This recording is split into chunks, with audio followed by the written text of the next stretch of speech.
What's up, guys? I have a 50.5-inch vertical. This is my coach. He also jumps high. And today we're going to teach you how to jump higher. One of the big things, one of the biggest problems athletes run into when jumping higher is tendon pain. If you follow the tips that we're going to give in this video, your knees are going to be able to handle jumping even better. One of the hardest things when you are trying to strengthen those tendons is building back from getting to max effort jumps, but when do you exactly return to regular training? And that's what we're trying to bridge right now, is that gap.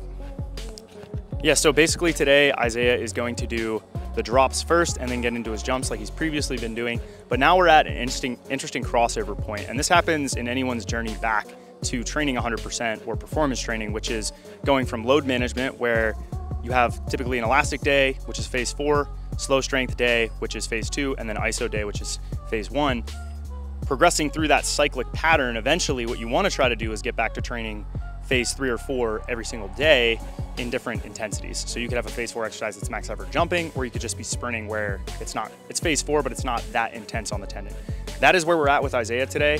He is basically going to make it a goal of staying underneath a 3. If he goes past a 3, what typically happens in my experience with athletes getting their, especially 3 out of 10 pain, yeah. So when athletes take their jumping from, let's say in Isaiah's case, guys that have a 50-inch vertical or 50-plus-inch vertical or around that level, when they get to this 41, 40-inch range, they have more in the tank that other athletes don't have access to. And so you have to keep them around that 40-inch range. In my experience, it seems like the tendon increases its capacity if you stay below a certain pain level. When you go above that pain level and you're at 41, 42, 43, you actually end up doing more damage than actually helping it. So it's better to have at least 1 or 2 sessions at the same intensity so that your capacity truly does raise, because this is such a sensitive part of the progression and the intensities are so high that if you do increase the volume of that intensity, meaning those 41, 42, 43-inch jumps, you end up running into issues and having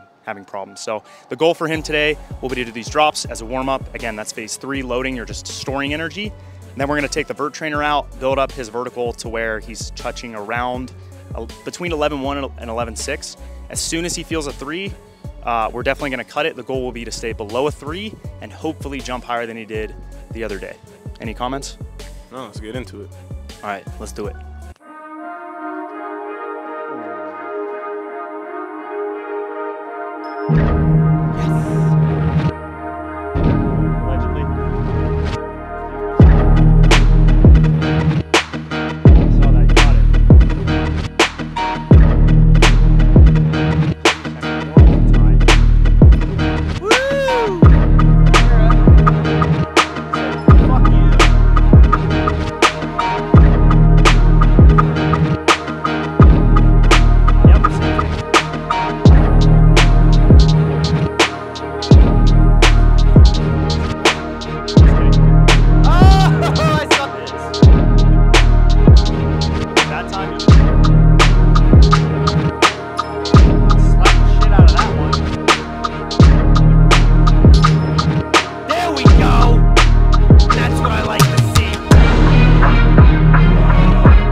Well, you just saw us having some fun trying to measure the vert trainer with the laser. We're gonna look at the footage and see what it says.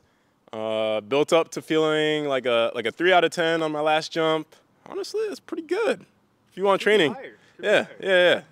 Go to THPstrength.com. Use the code THP for 10% off your first month, and then go to the Dunk Camp website. You can also use the code THP for 10% off the vert trainer if you want to use it. That's about it. See you guys.